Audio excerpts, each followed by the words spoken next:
Report বলি, আপনাদের বিয়ের বয়স কত? স্যার 4 বছর। 4 বছর। আপনি কি করেন? হাজবেন্ড কি করে? স্যার আমি সৌদি আরব। সৌদি আরব কোথায় থাকেন? রিয়াদে স্যার। রিয়াদে থাকেন। জি স্যার। আসছেন কবে?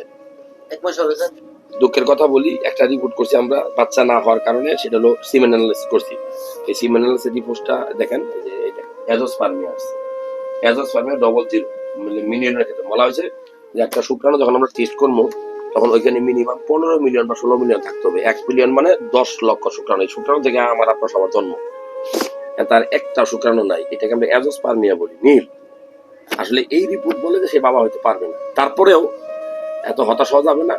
মূলত আপনি অবশ্যই, তুমি জানো কেন যে একটা বাচ্চা কাঁদে, দেখো তো কার বাচ্চা কাঁদে। তো এরপরেও হতাশ হওয়া যাবে না।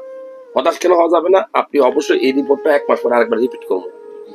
এরপরে যদি না থাকে তাহলে আমরা অন্য করে বায়োপসি বা এফএনএসি টেস্ট করে আপনি আইভিএফ বাচ্চা ট্রাই করতে পারবেন। তো যেটা দেখছি রিপোর্ট ভালো না, আপাতত ওষুধ খাক, শুক্রাণু একদম জিরো হয়ে গেছে।